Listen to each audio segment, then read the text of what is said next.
Okay, now let's talk about public domain images and photos. Now these are very, very good. I mean, one thing that I've done very successfully is I've taken public domain pictures and I've converted them into pictures you hang on your wall. People love them. I've printed out NASA photos and various other nice public domain photos. I've taken them down to sales, tabletop sales, places like that, and I've sold quite a lot of them. I don't tend to sell them online myself because shipping a photograph in a frame is a bit awkward, but you can certainly either create a site around the pictures. You could use the pictures in your artwork, in your websites. You could use them for covers for your DVDs and audio CDs based on public domain materials. It's up to you. But what you can see here is this is basically a US government library. Many other governments will have similar libraries, but you can see here, okay, read this, okay, most of the images are in the public domain and can be used however you want. However, some may have licenses on them, so read the disclaimers on each site first. So you can see, I mean, let's just click on Earth as Art, for example. This is images from the Landsat 7 satellite, and you'd have to have a look at the image credits and how to obtain high resolution images there. But let's pick North America, and you can see here you've got some fantastic photos. Let's just click on that picture. So you can see, isn't that nice? So if you click on it, you can get a high resolution image. That's quite intriguing. So you can see there's a lot of potential here. That's just one of these sites. Let's go to the Grand Canyon National Park, for example. Again, look at these photos. I mean, if you live near the Grand Canyon, here's a great one. If this is somewhere you live near, you print out a picture like this. You get it done on canvas or something. You set up a little stand next to the Grand Canyon, and you sell these day in and day out to tourists. I mean, look at these pictures. I mean, you got pictures of condors here as well. I mean, these are incredible pictures.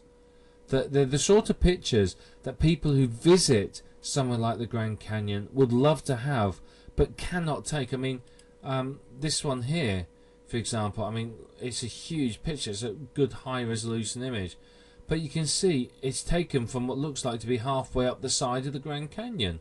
There's no way that a tourist would be able to take a decent picture like this, but you could take this picture, print it out onto canvas or just on photograph paper, make it look good, and then shove it into a frame and sell it. You can sell this on you can sell these on any tourist spot. Doesn't matter where you live. But you can see there's lots and lots of these pictures.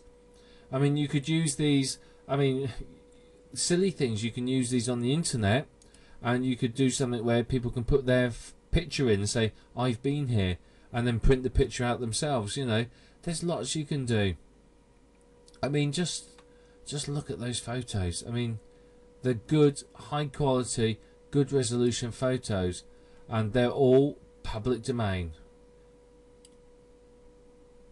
So you can use them anywhere you want, and you can get the whole lot on high resolution photos for $10 plus shipping. So that's not bad at all. But I mean, there's so much here. You got NASA again, more NASA, National Institute for Health, the Park Service. I mean, I know the Park Service has got some great photos, but you can go through these sites and you can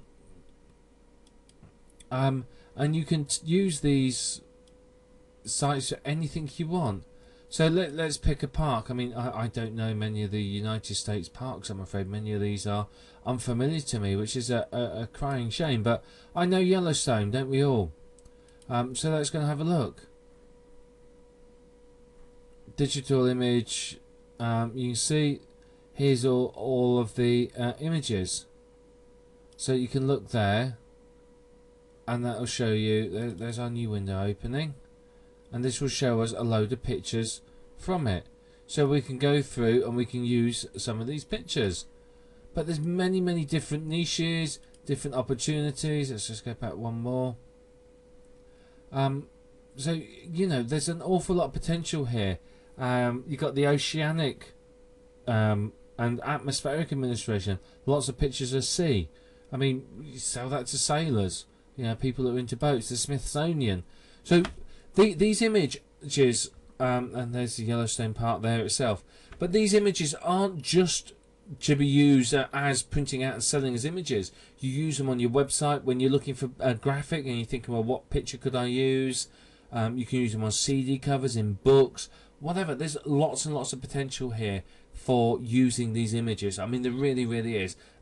Pretty much all of them are free for you to use. So, you know, come along, have a look and use them. I mean, let's face it, they're free, and there's thousands, I mean, thousands and thousands of images here on everything you can possibly imagine. So, yeah, it's a fantastic resource.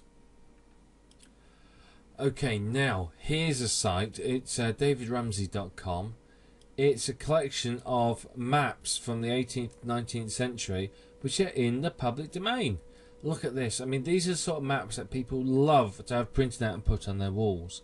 Failing that, you can use them on all sorts of websites. I mean, you can use these for all sorts of things. It shows you the wealth distribution. So fantastic. Again, maps are very collections. You can see you can search and you look in specific areas, and you can see you've got different types of maps there as well. So, you know, a lot of potential here for using maps. Again, you know, lots and lots. You can see lots you can do with these, an awful lot. But again, how you use them is up to you. The potential is huge, but what you do with them, you know, so don't just think, oh, I've got to print them off, that's the only thing I can do. It's not. There's many more things you can do with these. Okay, and here's another one. This is an Australian site, National Library of Australia. You can see that there are, you can do an all search. You can search for online images, and let's just put in fish, see what comes up. But many of these are public domain again. So again, this is what I wanted to show you here, is that you're not just limited to pictures of the United States. Yeah, I could be creating a website about, for example, I don't know, about Australia. I could find these pictures and I could use some of these pictures in my website. You know, there's all sorts of pictures and drawings. There you are, see.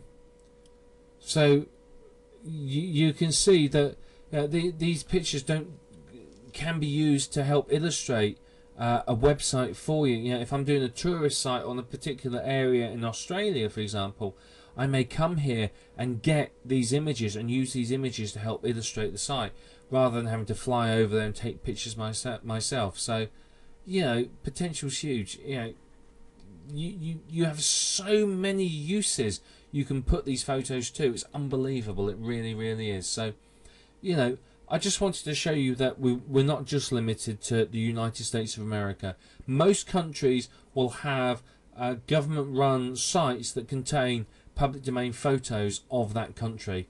All you got to do is find them. You can even phone your government offices and ask them, and somebody there will come back to you and say, yep, it's here, go to it. So, you know, come and have a look at and find the information you want, find the pictures, use them however you want. But, you know, you've got potential, a lot of potential, to use these public domain images in a wide variety of uses. So, you know, let your imagination run riot and just give these a go and have a look through them, because you're going to be quite stunned, I think, when you realise just how much information's out there.